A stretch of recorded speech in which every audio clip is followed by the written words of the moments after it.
if it's 2007 and you have a Corvette and you just had some kids, but this time you want to stay with the kids, we might have the answer for you, and it's a Cadillac CTS-V. This is Corbin. Corbin, we shake hands. Very good to see him. Good friend of mine. Corbin has been on TST several times. He built the kind of legendary No Fucks Given RX-7, and then was the host and co-creator of Corbin's hit show. Corbin's hit show. Corbin's hit show.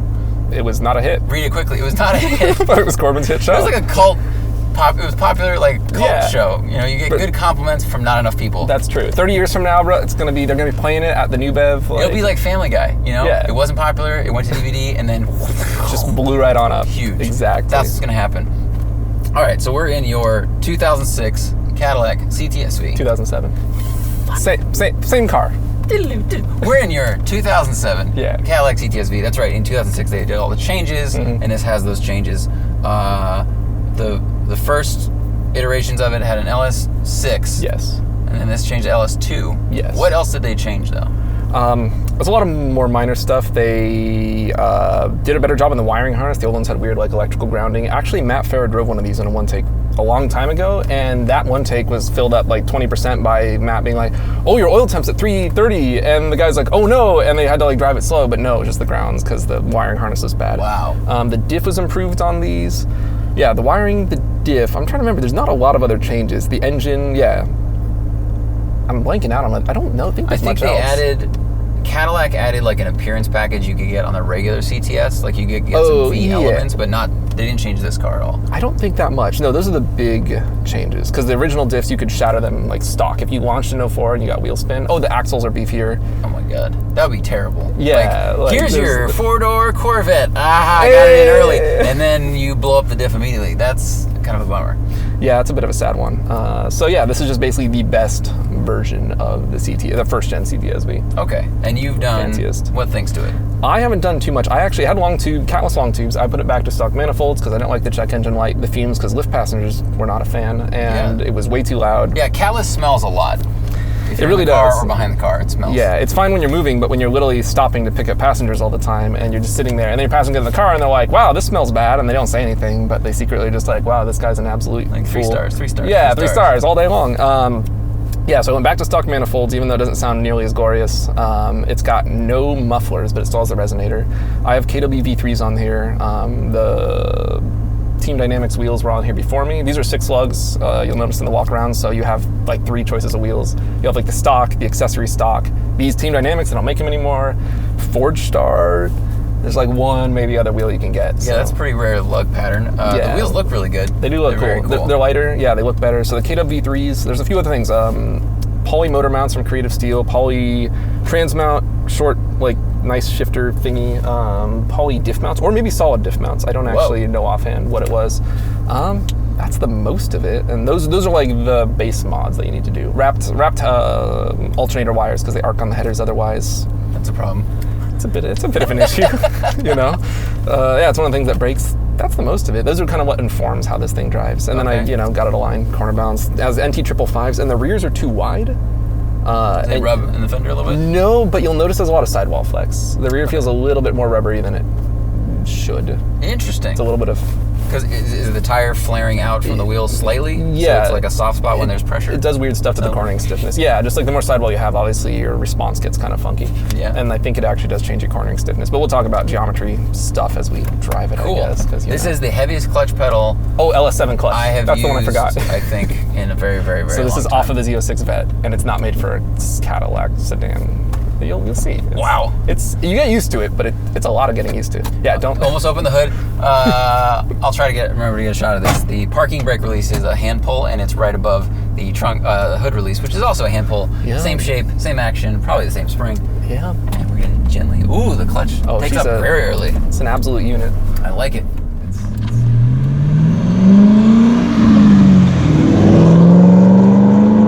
Oh, there's okay, you need way more steering than I was expecting.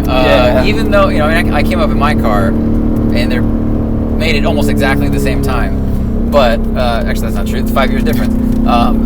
I thought my rack was slow, but yours is like not quite hand over hand yet, but we'll get there. It's a grandpa car, keep in mind. That's true. You got to be able to turn it very easily, like with, especially if you have like a bandage on one hand because you had an IV drawn for something. You have to be able to. If your shoulder's a little sore from the golfing, you know what I'm saying? Yeah. Well, it's probably sore from like fighting in a war. Fighting in a war? Playing football before and after the war. Exactly.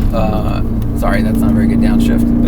It's tricky. It takes some getting used to. You can't heal it. The shifter feels really nice though. It's like not bad. Really accurate. For a T56, which I think is always a clunky trans, I've never driven one that I've liked. This it's pretty good. A big complaint with the stock car was that the shifter was like notchy and also like kind of vague. Yeah, that's just like a lot of rubber in that system. So this at least is, just notchy, I guess. So seats are not holding me in particularly well. The bolstering, they can be a little more bolstered. There is no bolstering. There's just really, and it's like kind of soft. Boomers are not known for their small stature, I guess. So you can't have those tight seats. All right, so LS2, the LS6 it came with initially had 400 horsepower, 395 torque. Yes. Then they put LS2 in it, same power numbers, but it made more torque 400 RPM earlier. So spread the torque band out a little bit. It's all mid-range. Yeah, it's all area under the curve, right? So the LS6 was literally taken out of the Z06, the C5 Z06. I'm going right or left? You're on the left, yeah. And on the forums, people are all like, "Oh, the LS6 is the racing motor." Yeah, and they just they try to make themselves feel better. That's nice. I hope they do. We can give them a little like plushie that'll help them feel better. Well, you phrased it great. I was like, oh, so the new motor they put in actually is a lesser motor, and you said it's worse as like a race car motor, but it's better in every actual other way. Right. It's worse if you're building a race car. Yeah. But if you're actually using a car, it's better. It's a wider torque band. And, arguably it's actually even better as a race motor because it makes more power more easily. Because LS2, I think that actually is the next generation of LS. The LS1 was the Gen 3. LS2 is actually the Gen 4 motor. That makes tons of sense. That's just how numbers work. Which is weird because LS2s are still cathedral port heads. So I don't know. I'm not really a GM guy. Can't believe I'm driving a GM product. Well, but they make, I don't know, I think chassis-wise, this is the Sigma chassis. It's not the Alpha chassis, which, is kind of what made me a huge GM chassis fan. Right. But it's still, I think it's pretty good, especially for the time. Yeah, it's not bad. You can tell where they've tried to fall on the kind of comfort sport scale on this thing. There's kind of a little more rubber than I think a sporty driver would like. Even though you have like the solid bushings possibly in the rear and everything else, this is a little soaky, kind of compliant, but in a really nice way. I mean, these KWs do help a lot. I gotta say, these V3s. It's another case of that's all you can get for this car is you have KW V3s like BC coils, and there's some guy who does like his own coils for this or something like that. Man, I built it myself. I came up with this cool new design. It uses bark. Exactly. He uses our springs have more bark than bite. No, wait, we got it wrong. Come back. I don't know what I'm talking about. Sleep deprived. This seems like, it's a hard thing to do is to make a sports sedan that handles really well on like a racetrack. Yeah. Especially, nowadays everything is so stiff. It's to a point where most of us complain that cars have gotten too stiff. Right. And you can get an M3 or an Alpha or something, and they perform great on perfect surface, and they're really fun. But if you're actually driving it around town, especially in a town with some cracked roads or something, it's just too stiff. And this is back when they really had to split the difference with this car and make it a good performer, but not make piss off the market that wanted to be able to like drive on a highway and cruise and not be uncomfortable. Yeah, no, I mean I think they did a decent job, and one of the few big compromises in the way this really handles and like how it feels at the limit is they put a absolute big downshift. No, it's all good. There's no elbow room here. There's not a lot of elbow room, but I'm also like not used to how fast the engine revs up. Yeah, and all the things. This is you're actually doing really impressively well on this trans. Thanks, Mom. No, I mean like I'll pay you later.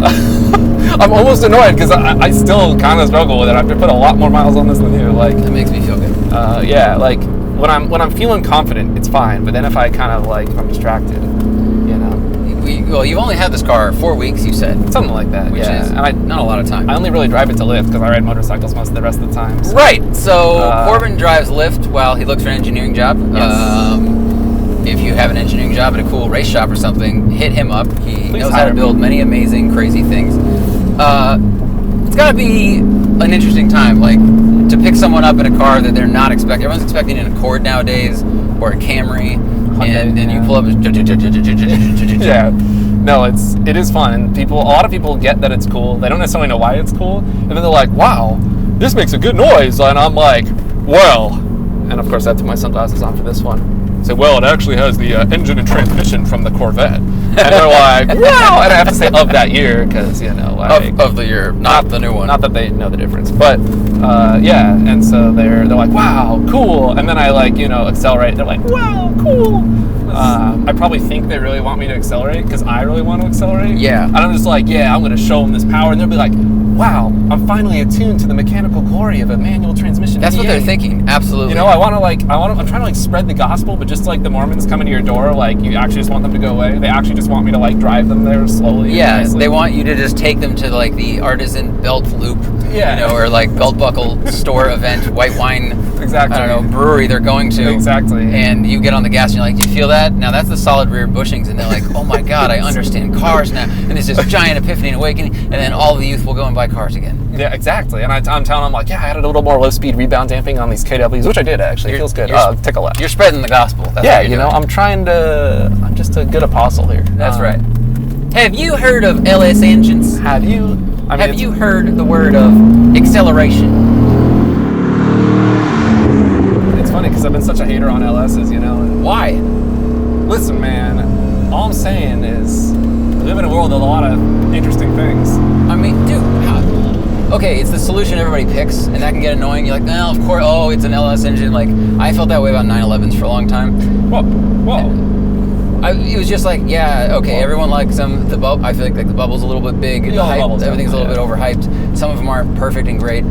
But if you want to have a reliable, powerful engine that fits in lots of stuff and doesn't weigh a lot, you can't knock its abilities. Take a left here. That's the thing. You can't argue objectively with it. No. Your brake pedal feels good. It feels great. These pads are just not good for hard use. Oh, good. Well, luckily we're on a nice straight highway. This is the right amount of power, man. It's 400 really horsepower. Nice. You don't need more than this for pretty much anything. It's really good, yeah. It's honestly, yeah, I don't want really more, and I don't really want less either. I think 400 is great. You can still scare yourself a little bit. You can still go very fast. Absolutely. And this has a great torque band, so it's a good canyon. It's a good amount of horsepower for canyons. We have so many people that they buy a new car, whatever, or even used car, and they go, "Yeah, I just put turbos on it, and I'm thinking of adding meth injection," and it's just to have a bigger number. Yeah. But it's not a better experience. No, I think this is actually, in this car of this weight, it's the perfect balance between feeling quick and being able to actually wind it out and enjoy the motor instead of not being able to do anything because it's gonna just fly off. The rear end's just gonna come out, or you'll be going 200 in 1 second. The turn-in on this and the agility of the nose is really good. You just can't feel what it's doing. Yeah, it's not bad. And the alignment the guy gave me, I was just kind of just let him do what he wanted. I should have told him he put a little too much toe in on the rear, and it makes it feel a little bit more wooden than it should. So it could be a little more agile. I'm pretty impressed. It's a 3,800 pound car. Yeah. And it was made 15 years ago. Designed back then. Everything's gotten better and better and better because that's how most things in the world work. Yeah. But this is a real good time. Yeah, it is capable. It doesn't begrudgingly do what you want. It's just all right, cool, fine, let's do it. Let's go. Yeah. And there's no squeaks. There's a few little plasticky rattles. I mean, it's not a fancy car, but that's why when this came out, the competition was M3, which was only a two-door back then. You could get an RS4, which was $20,000 more, C63. All the competition that had the same attributes were $20,000 more in price. Right. And from Germany. That's all that was there. So this was an underdog, but I know you don't like calling it a four-door Corvette, but like the Corvette, it provided a lot of performance for less money than its competitors. You know? Yeah, and it was sized. I think it was pretty intelligent of them to size it between those cars and the super sedans. Like, this is a bigger car than an M3, than an RS4, you know. Yeah, so there's definitely more rear seat room than there would be in either of those cars. Yeah, and the trunk, I would argue, is probably bigger too than your. I'm almost sure it is, actually, if you look at it. Why did you do coilovers right after you bought it? Especially, you've owned it for like a month. Actually, at that point, yeah, I had it like a week. It was basically, it had lowering springs, and the lowering springs sucked. The roll centers were in the wrong spot. It was oversprung. It was up against bump stops all the time. Okay. It was just really unpleasant overall. Like, the ride quality wasn't good. The handling wasn't good. There wasn't, I don't know. I didn't like anything about those lowering springs, so I could have just gotten stock, but because I'm not a person who makes intelligent decisions, I just decided to slap KWs on there and be like, cool, let's do it. See what it's like to have a good handling, well, reasonably well handling, fast sedan. It's a car, I think, full of compromises, but I think it all lands at like a 7 or an 8, Yeah, and the nice thing about these KWs is that they're not super stiff. They stay with the character of the car. They're not trying to, turn it into a race car, basically. Yeah, when you said you put coilovers on, I guess I should know, because I've driven a few cars you've built, and even though they looked like garbage, they handled, genuinely well. Yeah. Like the Mustang 2, not Mustang 2, the SVO. The SVO, like, handled really good. It was better than the new car on the track in a lot of respects, and then the RX-7. But it's something we keep hammering to people. Like, compliance is a good thing. Yeah, on a road car, it's critical, if you ask me. And so that brings me to you have your traction. If you want to take that off, you can just pop the steering wheel button. We don't need to. Look, you saw here first, kids. Inside, I want to, but I also want to be like on a track for that. So it's not a really invasive system. It's not like grabbing the throttle. That's what you say. No. Well, I've ridden with you. You are a much faster driver because you grew up in these roads. And Zach wants to live. See, that's the difference between Zach and I. We might both be depressed, but Zach still wants to be alive. Right. He probably has things to live for, driving other people's cool cars. It stepped out there like an inch or two. You could feel it starting, but the traction control didn't cut the throttle. No, true. In my car, it cuts it really quick, and it's very abrupt. True. Yeah. It only really does that if you start to get a lot of wheel spin, which we're chilling. The only way you do that is if you're in second and you really punch it out of a corner. It's tempting, but let's go to Willow Springs, skip pad day. Oh man. When I was looking for cars to buy, this was one that floated by my brain because I was like, well, this has a good engine and I like sedans. But the weak diff, someone mentioned it to me, I can't remember who, and that scared me away because I wanted to go sliding. Right. And so you said, so it shattered. The 04 to 06 would break just launching in stock form. 0405. Well, 04 is the worst one. I think they had 3 diff design revisions or 2 revisions. Jeez. You need so much angle to go around the corner. Yeah. It's not an agile car. Really. I just gotta drive it more like Irish rally car driver, where you one hand out here to catch it, the other one just go 2 left into 4 right. Yeah, don't cross over your hands. It's Scottish, not Irish, but whatever. I was gonna say it sounded pretty Scottish, but it's good. That was a better Scottish than I could ever do. But what's interesting about this car, I have to bring it up because we're on the uphill now, so you might not notice it. Also, the stagger, they clearly set this up to do straight line things, which I think is a shame. If the rear had a little less tire, it would be a lot more fun. It would rotate more.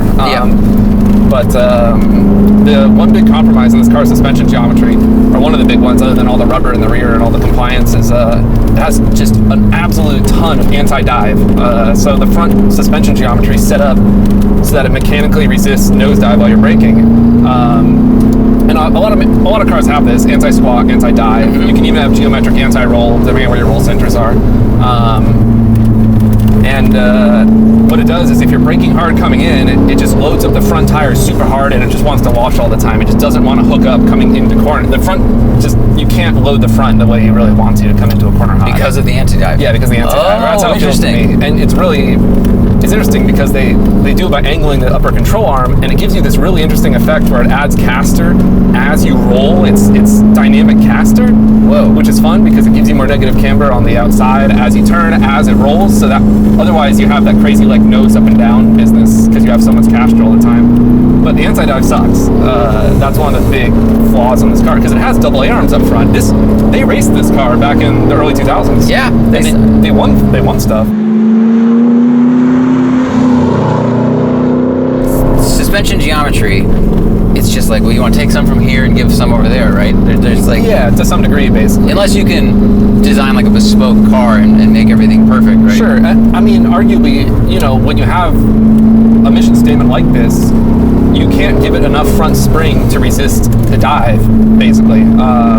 Or maybe they just don't want the feeling. They don't want like the old people's dentures are going to like come out, your cane's going to go flying. Right, the things that you and I want from a car are different than the things that the actual market has. So you can add a lot of front spring, but okay, now it's going to be stiffer. People aren't going to like that. So what do? You just give it some geometry. No one's going to notice because nobody's driving this car at 10/10 normally. And there we go. I don't even know if they gave it the anti-dive on purpose. This is an awesome car. This is a really fun car, and I don't know what it's like if it's bone stock. I'm sure the improvements you've made are doing a huge amount of work, and I really benefit from it in the experience. But if someone's out there and wants, price, like I'm just like all over the place with topics. That reminds me of the circus I went to when I was 5. Why are we on the circus act? Oh, because we said so. No, they're like $10,000 to $19,000 on Auto Tempest when I looked them up. Yeah. First gens are, I think, honestly, one of the reasons I got this too is I think these are sitting in a little bit of a hole in the market right now. I looked at a lot of other things like M3s that are like kind of, I'm not going to disparage M3 drivers, but apparently they think E36s are like made out of gold now. Oh yeah, well that started 2 years ago. That's why I bought an E46 instead. Yeah, E46s they still haven't calmed down. Yeah, E46s are starting to get that way too. Yeah. There's just a lot of things that But that's because they're the best. Oh, I forgot. That's because they're the best. No, continue. Like, what else are you looking at? Totally. I'm trying to remember, what else was I looking at? Oh, RX-8s. All sorts of things. Porsches. The problem is I was going to try to grab 996s. I missed the boat on that one too. Or Boxsters. The problem is those M96 engines just, oh man, the more you read, the worse it gets. Like, they're saying like no track work, no hard driving kind of thing. I don't know. Could be just people are scared, but the more I read, the less I like those. Probably both. Those cars do have their weak points. Yeah. And the weak points are expensive. I'm just a little terrified that, the problem is if it does break, I just can't afford to replace it, basically. Yes. Like, an LS, it's not going to break. And if it does, I can afford to replace it. Right. A Porsche, I think you, with your background and your history of, building things, you could probably take apart the engine if you had to. Like, you can take it out really easily, you can take it apart, it's all going to make sense, it's going to look kind of normal. Yeah. And, Porsche projects and other things like that, it's just more complicated. Exactly. I think this is really fun. I'm really, I'm into it. Car. I'm into it. Can't feel nothing up here. Got nothing from the front, but the brake pedal feel is really good. I like the amount it travels and then grabs. Yeah. The clutch is heavy, but once you're moving, it doesn't matter. These engines are so great. It is annoying because it's like, yeah, of course they're great. Like, but they are. It helps you enjoy driving the car. You don't have to think about the engine. The power's always there. It's everywhere. It's reliable. It's like getting mad if someone's like, you know what I liked? I really liked Heath Ledger's Joker. It's like, so did everyone. Yeah, Dolphins liked him in that, you have to be like an edgy internet dude to be like, no, actually, exactly. It's not good. Everyone likes it. No, it's better. The rotary in the RX-8 is actually better than an LS engine because it consumes more oil and gas. It actually makes more power per liter than the LS. It probably does. Which, when you write things on the internet is very cool. So if you multiplied the power per liter by by like 2 or 3 or 4 and adding rotaries, you could make more power than an LS. That is, or add a turbo, spend tons and tons of money. Yeah, your E-peen would be huge. But absolutely massive. Hurt at Hoonigan is just, not that he's going to watch this, but he'd be like, hey, I got some things to say to you guys. And I think the interesting thing about this is like, okay, we enjoyed the drive. It's a good car to drive. And then the second you get on the freeway and you put it in sixth, it's back to Grandpa Cruiser. And it does it. And it's like you really get all of the refinement. The only thing that really bugs you is the shifter just buzzes a little. It's a little buzzy. You crank up the horrible Bose system and like, cool, you don't hear it anymore. But yeah, other than that, this literally is a no compromise cruiser that can kind of also do canyon stuff. Yeah. Like that you can also say, wow, it's a fun, good car. Yeah, it is. Yeah, you literally just... You don't feel like if your friends go canyon running, you're like, I'll see you later, guys. Like, I can't go outside because, I get my hip replacement. Yeah, that's Dude, this is cool. Yeah, huge back seat. Take all your... I actually had my friends in the cans the other night. Actually, one of them broke my oh shit handle. You can see it up there. Oh my god. Hanging. Actually, he broke that one, or he pulled that one off, and then this one. I've ridden with you. I understand. I think the lift. You're very good. I've seen the lift passengers just kind of like holding on in the city. I'm like, bruh, I'm not going that fast. I'm shifting at like 4. Like, come on. They just see like a couple Monster Energies up here, and you got your flat brim hat, which I know you're not wearing today because you're just trying to put on this costume of like, no, I'm an intellectual. I'm an engineer. But then you go full send and you lift. My name's not Kyle. It's Richard. What? I'm an intellectual. If you're not actually, your name's Richard, not Kyle. You're the Kyle today. Yeah, I am. I look like a Kyle. You see two men who are in a happy, loving relationship, and you're like, who's the Kyle and who's the Richard, Yeah, that would make sense. Today, I'm the Richard. This is going to be one of the more interesting videos, which I expected, though. Knowing you, I was like, this is not as weird or silly as I was expecting, to be honest. I mean, we're just talking about engineering and... Let's talk about roll centers. Roll centers and now, to see the fake death scene we did with Corbin, go watch Corbin's hit show, Corbin's Shit Show, and check out that. Did we ever do the bagel? Did we ever film the bagel scene? Or I'm eating a bagel and I closed the trunk on you. I'm pretty sure we did film that. We did a scene where I was kidnapped, and you and Mike closed the trunk. And I was eating a bagel while I did that. Both of you looked very scary. And the trunk smelled terrible because it was, a $1,200 car or whatever from wherever. Go watch that show. It's on youtube.com/drive. Yeah, and it's like genuinely silly and turning a Mustang SVO, like the Beat one, into a car that was going to try to race a new Mustang Turbo on the on a road course. Well, a go-kart track, really. But it's a lot of fun. Podcast, T-shirts, things. Follow us on all the social medias. If you haven't heard the podcast, we get a bunch of cool guests on from race car drivers, engineers, comedians, people in the industry, etc., etc. Check that out, and keep watching. Share, share, subscribe. I'm not good at the internet at all. Hey YouTubers, Corbin Goodwin. Like, share, subscribe if you want to see more great Smoking Tire content. That was great. Oh, all right. Okay. See you guys later.